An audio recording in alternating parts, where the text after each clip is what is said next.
Good morning, good afternoon, good late afternoon to some of you joining us. My name is John Carroll. I'm the CEO and founder of the Service Council, and welcome to today's In-Service podcast event. I'm really excited about this one.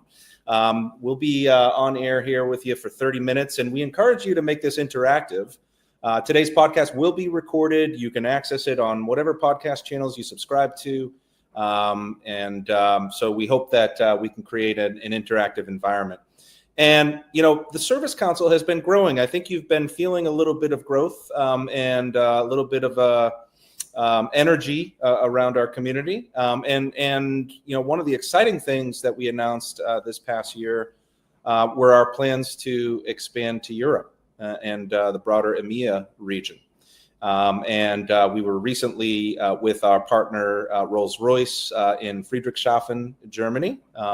Thank you to Jürgen Plessing, who hosted one of our service journey days on outcome-based services. We had a great group. That was our first step in our first foot into market, if you will. And it was really encouraging, really exciting, a lot of parallels to the things that are happening in North America and the discussions we're having with our North American membership. And, you know, this past year, I have long been a fan of an organization called the Association for Field Service Managers International, AFSMI. And in fact, it was the very first trade show that launched a career in field service and service as a research analyst for myself. All the way back in the early 2000s, I went to the North American chapter's AFSMI conference, which was held back then in Tennessee, Nashville, Tennessee area at the Grand Ole Opry. Some of you might remember that conference. And ever since, I've been a big fan. I've been it's a highly respected organization, and I've been following one of their strongest chapters, the AFSMI German chapter, for many years. And I'm so incredibly pleased to be joined by Jürgen Plessing. Jürgen is the executive board member for AFSMI, the German chapter. A warm welcome to you, Jürgen. Thank you very much. Excited to be here, John. Outstanding. So as we strengthen our position and take ourselves to market, we have launched a collaboration with AFSMI, the German chapter.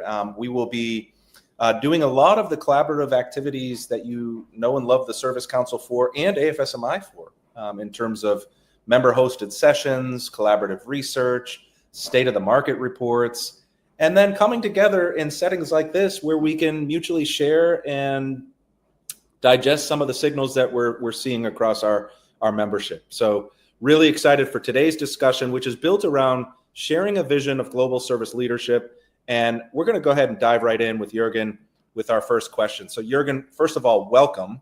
And to kick things off, could you share a little bit more about the partnership between AFSMI from your standpoint? What is it meant to do?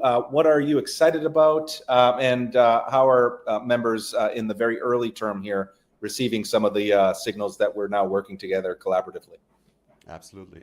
Yeah, we're thrilled as well, John. It's this partnership, I think, holds great opportunities. And I mean, you said it already, we were one of the strongest chapters in Europe, basically. But even in the last 30 years, our association actually was undergoing a major change. From kind of a German-centric association and many other AFSMI chapters in Europe, we are facing more a consolidated service association network of particular practitioners, and this is something where we see that this is quite important to kind of connect even over the pond. So this is great. We are really thrilled, and I guess this is based on core principles of we are non-commercial. We are just service enthusiasts, you could say, trying to create a learning environment for everyone involved. That's kind of one of our key principles. Yeah. So I think this partnership will bring us closer towards global trends as well. Yeah, just to say the least. Absolutely, I agree. And you know, one of the things about the Service Council's platform is this whole concept of outside-in thinking, that, you know, cross-pollination of best practices and how do you learn from one industry to another. And industry has been the common sort of, you know, cross-functional sharing, right? Like looking at, well, what are the trends in medical and healthcare, and how do they apply to industrial or high tech or other industries? And now we start to introduce a little bit more depth in terms of the geographic nuances and the things that are happening in market that might be unique. And we've heard a lot about Europe and the broader region facing stiffer compliance requirements, data security practices. Sustainability has been a really popular push, not only in Europe and EMEA, but across the globe. But I think more so in Europe, I think it's a real strong point of Europe's efforts to get to net zero and all the things that are happening with respect to sustainability. Right. I'll ask you as our next question, Jürgen, what are some of the things that you're hearing in market? Could you talk about some of the things that you're hearing some of your members face and some of the key trends from a service standpoint? Mm-hmm. Yeah, absolutely. I mean, the pressure is rising in terms of margins and also in terms of for service organizations. So I think, there is quite a strong, let's say, pressure that we face. We have, Germany has been export driven for a long time, and as international demand has been disrupted by wars, tariffs, uncertainty, or even regulations, like you mentioned, we are really under pressure here. So I think that's kind of major challenges that we see. We see the first signs that the automotive industry or machinery makers basically laying off people. So it has been a tough last few years. So we reached let's say a certain plateau here. I would agree, and a lot of the things that you just highlighted are some of the things that we're facing in North America as well. I think there's a lot of commonalities in terms of pressure for contribution to margin and profit from service, and that represents an opportunity. It's not just pressure; it's a tremendous opportunity for many manufacturers to realize the profit potential of this service organization. We continue to hear a lot of workforce related trends, and in terms of the retirement crisis and some of the skills-based workforces, leaving market, and how do you plan for that? How do you capture knowledge more effectively? How do you prepare next gen more effectively? How do you speed up the ramping process so that they're effective more quickly? So lots of workforce related trends, and then obviously digital transformation. I mean, how many times have we heard that term? But I think we're seeing an evolution of digital transformation where it's okay. How does digital technology and transformation create new relationship with people and humans? Right? It's and not or. Right? We're not getting rid of humans because of technology, but how do we create new relationships between humans and technology?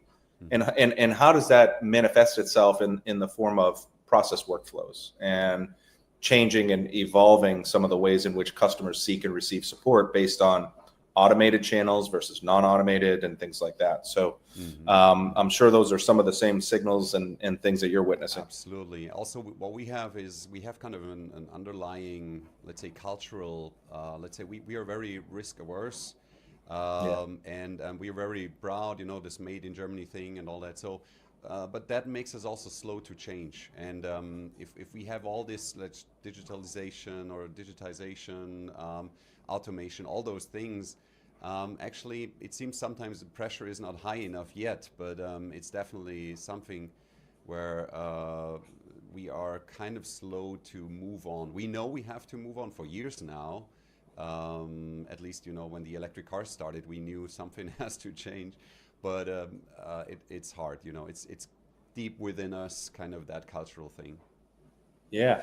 So let's dig a little deeper on that topic in terms of innovation and agility in action. So, how are leading service organizations in EMEA staying agile and innovative in the face of rising customer expectations and this rapid technological shifts that are happening? And how do they avoid, the inertia that might happen in terms of, transformational efforts, meeting resistance and not going as quickly as we need them to? Yeah, I mean, it's still a challenge, but just coming back from a chapter meeting we had this week at KUKA Yeah. Robotics, close to Munich, I'm still pumped actually about technology, engineering precision, quality. But all of that is not enough in my eyes. We need kind of a more solution-centric mindset, and we need to care about customers and their pain. So I think we need to understand that we need to make that shift kind of from the product to kind of more the people-oriented, customer-oriented way of thinking and also of making business. So yeah, that's a big one, I think. Absolutely. I think the other thing that we're seeing is, the push for services leadership to extend its reach across the enterprise, right? So you think about where is service making an impact? It's making an impact in operations. It's making an impact in sales and sellability. It's making an impact upstream in terms of quality and ingenuity in terms of new product introduction, future product. And we're seeing a lot more effort to eliminate, the functional silos that sometimes can happen in large scale organizations where, service becomes a partner, a trusted partner, and it becomes a relationship that's not adversarial, where, if you think about traditionally sales, right? So in a manufacturing mindset, they're very product driven, right? So how do we get service represented in the sales process early and drive attach rates up at the point of product purchase rather than attempting to do that after a warranty period or something to that effect? Yeah. So we're seeing a lot more effort to build bridges across those functional silos. And I think that's where we start to see a little bit more embracement of a service-led culture is when those bridges are effectively built. So I'm not sure. Are you seeing similar things in EMEA? Absolutely. Absolutely. I would agree. Like if you look at specific service sales roles, they're more and more common where people understand that actually the thinking, the mindset of selling services, smart services, whatever, is very different from kind of that product-oriented way of thinking. So definitely, and it also gets kind of more prominent if we look at let's say the executive level. We see more kind of chief service executives at the board. So I think there is a move towards that, or a trend, and to keep on pushing, or customer success managers who actually dive into services. I think that's definitely there's something we can see as well. Yeah, what can service leaders in the Americas learn from EMEA when it comes to scaling operations across diverse markets? Because Europe there's so much diversity across country, right? And so that's not the same, I don't think, as it is in North America, right? In the United States, where there's commonality, a little bit more commonality. There's great diversity across the European region. What can we learn from that? What could be some of the learning moments in terms of understanding how to localize versus standardize versus find a pathway where both can exist in harmony? Maybe a little bit of a commentary on that. Absolutely. Yeah, I think that we have lots of in common in terms of looking at for example, I lately heard a term called China speed, meaning that they are very fast, they take decisions very fast, and this is kind of a pressure that we see in the West that we have to face, staying agile. So I think that this is something that we are also quite slow in Europe actually to move on, or EMEA region to move on. But the biggest thing is actually to put ourselves in the shoes of the customer. And I think if we talk about, for example, customer segmentation, this is also something where I think it's very important to understand organizational structures, that they have to adapt to certain regions, countries they're doing business in. Because too often kind of the headquarters are dictating kind of what sales services portfolio should look like on their global roles. But then the business units in each country, they often know kind of the best strategies. They know sales, they know the service offerings, kind of the receptance by the customers. So I think it's important that we put that cultural kind of glasses on and understand what happens in each region or even country. Absolutely, absolutely. And so there's a pathway here for both localization, but also standardization and governance, right? Obviously, the one of the things that, and we're going to get into sort of technology trends as a next topic. One of the things that can happen with regionalization and localization is you've got pockets of innovation and you've got, unique things that are happening in market that aren't necessarily standardized across the organization. And how can that manifest itself in a negative way for an organization? Well, in one respect, there's positives because you're aligning with what the customer and what the receptance of that market is. Mm-hmm. But in another respect, it can do things like create functional silos within that market. And you've got redundancy of technology. So maybe corporate has certain technologies that could enable local market, but local market has invested in its own technology to do similar activities. And so, that's rise in technical debt. It creates functional silos. It creates data silos, disparate databases in terms of data. Are you hearing, are you seeing some of the same things in terms of? Absolutely. I mean, and the two major projects I've been involved in the last few months, the biggest hindrance was a very complex IT landscape across like the headquarter and all the way to India, basically, where they had kind of most complex structures. So basically the implications are huge in terms of processes that you have, because there's so many silos that you have. It's not only data, it's the ERP system, CRM, and all should basically flow into kind of one data lake now, because otherwise you're not able to use that quality of data, process, transparency, all that. So I think that consolidating also the IT landscape is a must, but it starts much earlier. It starts actually at kind of on the people side, departmental side, to start thinking kind of more in terms of standardization of processes, BPM, and those things. Yeah, I agree. Absolutely. And we can't move past this technology topic without talking about artificial intelligence. I don't think we're allowed to. We saw, obviously artificial intelligence has been taking the world by storm, and it has the potential, and it is in many respects creating systemic changes to how we live, how we generate commerce, how business is conducted. And at our recent Smarter Services Executive Symposium, for our European audience that might be listening today, the Service Council hosts its North American conference called the Smarter Services Executive Symposium in September every year in Chicago, right in the central part of the United States. And we had about 500 executives that came to that conference, and lots of great discussions that we distilled from the overarching trends. And every year I'm looking for, what are the major macro signals? And so some years we see a trenching down and protect and preserve and a preservation mindset around how do we drive up customer retention and loyalty, and how do we reduce costs and get business continuity oriented.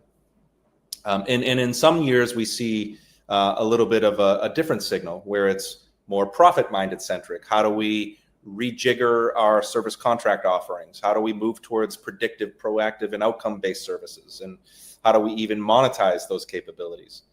And we've seen some of those trends year over year. This year, we saw a little bit more of an automation signal. So we start to look at, okay, where are those automation opportunities and what is driving automation? And artificial intelligence has been the leader in the clubhouse in terms of top technology investments for the past 2 years, certainly even longer. But we've seen it grow. I think it represented about 77% of technology investments, according to a recent Service Council survey. So it is like tippity top at the number one. What are you hearing about artificial intelligence in market, and maybe even a broader sense? Are you seeing projects scale? Are you seeing test pilot projects? Because we've seen the latest, I think it was a McKinsey article, said that almost 95% of artificial intelligence projects are meeting challenges and not achieving scale. So Exactly. what are your thoughts on this? Yeah, I just have to chime in on that. I have to agree that, I mean, we also have to consider, and we should not underestimate kind of the big push from big tech firms trying to convince us about their ROI of their solutions. They want to make it work because it's all out there. Everyone talks about it. But I think that in the next year or so, we will probably see the first, let's say, disillusioned AI users on a commercial level, where they understand that maybe this is not as what they wanted initially or what they hoped for. So I think that they will realize soon there's more to it. It needs a better foundation, specifically for service. I really hope that we move into more easy to implement solutions. Right now, everyone was just using like those front door AI, like omni-channel management, chatbots, large language models. But there are more specific service fields, I think, where we could really use AI, like request management, scheduling. Smart services or field service could use a big portion of AI, I think. And I really hope that we'll see more of that, and actually real use cases that will be used. But yeah, it's going to be tricky, I think, especially next year as well. Absolutely, and we continue to see, how our effective technology digital transformation efforts scaled. They're done so carefully, and change management becomes critical to the pathway to scale. You've got to, as a leader, you've got to reach across the aisle and establish cross-functional collaboration with IT, with operations, with all of the different counterparts that are important. As a leader, you've got to be present for not only the takedown of the existing technology, but the rebuild of the new technology. You can't just be there for the new flavor of the month technology pet project. It can't just be the new shiny object that you're bringing to market. You've got to be there for the takedown, and you've got to be there for the rebuild. You've got to involve your A team and getting their feedback into the loop. You've got to involve your customers in that feedback loop. Oftentimes we hear transformational efforts happening without the customer voice being represented. That is scary, real scary. And then obviously we know communication is so critical to these things. And then the other thing is setting realistic expectations, right? Some people have really gotten out over their skis a little bit too much in terms of, AI is going to solve the world, and we're going to, we're expending $1 million in technology, and we're going to save $1 billion. And you have to be realistic with respect to what are those automation potentials, where are they going to make a difference, and how are they going to realistically calculate to a total cost of ownership that your board can believe, that's believable, right? And achievable, right? Believable and achievable. Because when it comes back to cross-checking and checking and balancing on the technology initiative, you've got to ensure that you hit the mark in terms of what it was intended to do. Let's get into people. If you look back in time, we've seen this kind of evolution of human capital and HR strategies, if you will, right? The height of pandemic, it became a very people-centric orientation where remote work and flexible schedules and human-first designs were being deployed more commonly. Then we went to this whole tech-centric right following that, where it was like, okay, how do we accelerate automation? How does AI replace routine tasks? Now we're going back, I think, to a little bit more of a company-centric methodology where there will be hybrid models enforced. And I think we're going to start to see a little bit more symbiotic relationship between, a convergence where human and machine capabilities are not just integrated, but they're co-evolving together. And I think that that's where the future state of workforce and talent and HR is going to take us as we continue to see digital transformation go up and to the right in terms of efforts to continuously automate.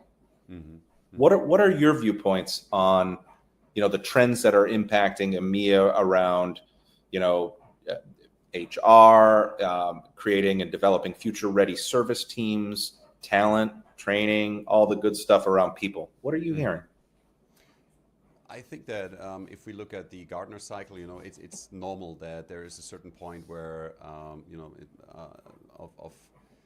hopes basically did not work out, and you realize, okay, we need to start from the bottom up, and this also happens with actually AI, people, and also the hopes that we had kind of to face or mitigate all the labor shortage that we face, or skilled labor shortage. So I think that we should, and there is agentic AI, for example, we should definitely take use of that, but more on a realistic kind of foundation. And this will happen, definitely. So I think that this human kind of machine collaboration will definitely evolve more. And also in Europe, we're getting ready for this, I would say. But it still is a new field for us. And if we think about agentic AI, I think it makes total sense to actually try and place them at the right positions, but they will never basically replace every people out there. So there's still the need for creative people, or basically at every position, I think. So thinking about service, I think that we need to mitigate that and make sure that we have our service salespeople, customer success representatives available, and they will use agentic AI or other technologies as a boost, basically, or a tool in their toolkit overall. So I hope that answers kind of your question in terms of future ready. If that exists at all, I'm not sure if future ready is actually possible. I would agree. And why don't we go there to the future? Why don't we talk a little bit about, the looking ahead, the early predictions as we get to 2026 and beyond. I think we're going to continue to see a shift left strategy in terms of trying to get closer to the problem before it happens, predicting, proactively solving, and when and where these issues still become part of the story. How do we remotely resolve these issues rather than dispatching a technician? And so what is that going to do? I think it's going to drive a little bit of a more intense focus on IoT and embedded machine intelligence, and how does that machine intelligence inform, the enterprise, and how does it, create an environment where we can be predictive and proactive in our support for, product related issues that happen before they happen. So I think the whole shift left thing is going to happen more commonly, and continue to be prominent. I also think that we're going to see a little bit of a return to the basics. I reintroduced the framework. It's always been people, process, technology, and data, right? Everybody's heard those 4 pillars of business transformation. At this year's symposium, I reframed them as philosophy, people, process, platforms, and parts. Parts was integrated into this because service in a manufacturing environment, you can't do it without parts. And so oftentimes parts is siloed and not integrated with service operations, and we continue to see challenges with that. And how does that manifest itself? Well, it creates disintegrated processes where parts aren't provisioned. Technician arrives at a service issue, they don't have the right part, they can't source it. And so what happens? We rush ship, we incur costs that are inflated because of the rush ship, parts shotgunning, things like that. We get inflated truck stock inventory because technicians get worried that they didn't have it for this one instance, so they don't want to encounter that in the future. So lots of things happen with respect to parts being left out and not integrated into the service lifecycle. The other thing is I took people and I broke it into philosophy and people, because I believe that establishing a service culture is that critical, right? Understanding the importance of, the human connection, understanding the importance of a service-led culture. So we kind of took philosophy and put it over here. And then I took technology and data and I merged it into a platform. And the reason why I did that is because I don't think you can think of technology without thinking of the interoperability challenges of data, right? So we have to think about how do we create interoperable platforms.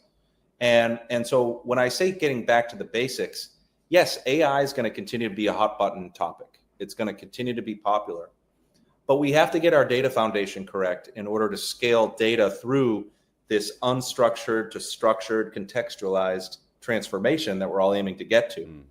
So I think we're going to see a little bit of a hunkering down and a getting back to basics this coming year. That's one of my predictions as we lead into our annual Service Leaders State of the Market, which I think we're going to be collaborating on and doing an EMEA version of that. So what are your personal opinions on some of the trends, Jürgen? Yeah. I found those buzzwords, basically, I found them really good. I think I could add some salt to the sauce here, more an EMEA perspective a little bit of kind of the crystal ball next year. Because from a EMEA perspective, we also have to add there's a rising, let's say, doubt about data governance, where we see there is a certain dependency, which we can't really solve. So we have the European AI Act coming up, where we see, okay, there are certain regulations, restrictions. On the other hand, we don't know how to solve them because we don't have those hyperscalers in Europe, for example. So that's something where I think there will be more people focusing on that and trying to understand, okay, how can we make sure our data is kind of secure and we know where the data goes, those things. So adding this to technology and the tools, I think this is something that will evolve, especially on the enterprise level, that there will be ways to work this out, actually. So I think, but beside that, I'm absolutely with you. I think that will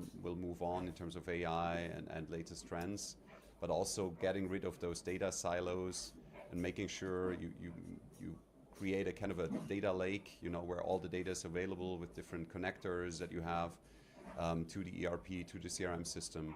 I think that will be crucial and will continue, but more on a realistic level.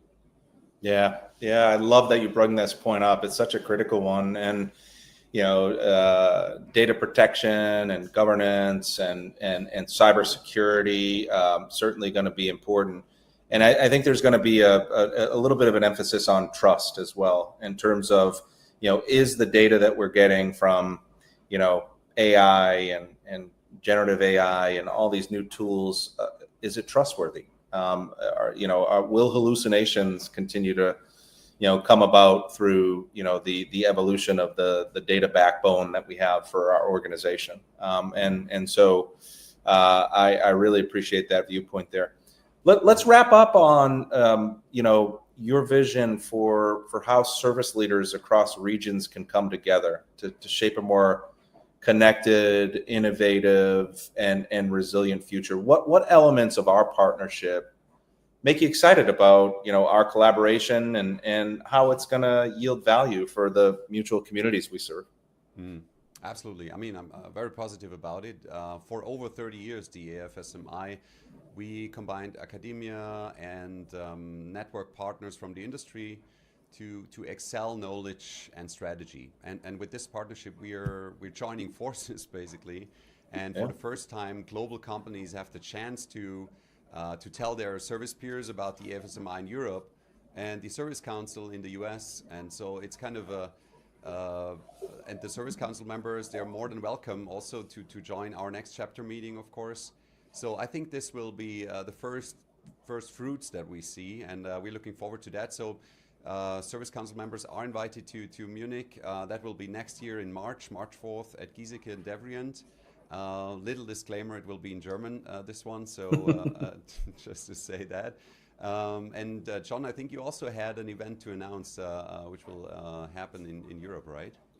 That's right. Actually, we are enhancing our footprint. We're going to be in Europe 3 times next year. We'll be in the March timeframe. We're going to be with Peak Scientific talking about AI and the frontline experience with our partner, Michael Hughes. He's an advisory board member of the Service Council. So that's March 10th. In the June timeframe, we're going to be with Gaia Group somewhere. We're still figuring that out. It will be in the Greater German region, so stay tuned for that one. And then later in the year, in October, we're going to be with Unisys Corporation, talking about multi-vendor and customer experience and all sorts of really great topics around maintaining consistency across the service network. And that will be in Budapest, Hungary. So we're really excited to increase our footprint there, all of which are extended as value to the AFSMI community. Really looking forward to these events.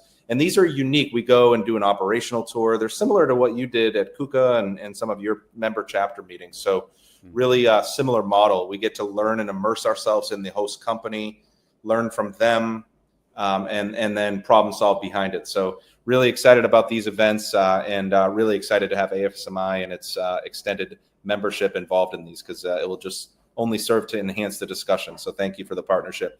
More broadly speaking, I'm really excited about how we can continue to push the market forward and find the signals that are common, find the signals that are uncommon.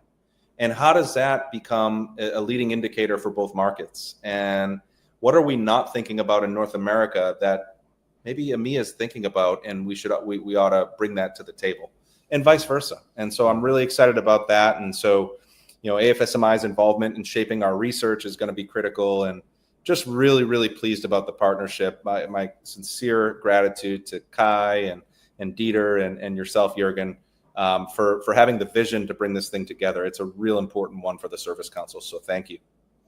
Thank you. I can just basically give back, and we are also very thrilled to be in that partnership with the Service Council.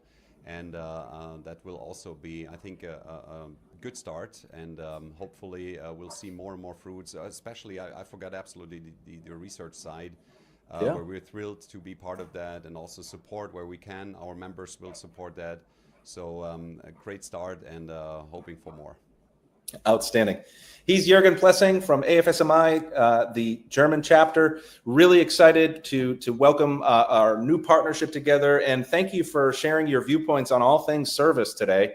If you're interested in this episode, to revisit it, maybe share it with colleagues. It's available on whatever podcast you subscribe to. It's available on the Service Council's website and all of our social platforms. So thank you for joining, and we'll see you on the next episode. Thank you, Jürgen. Thanks for having me.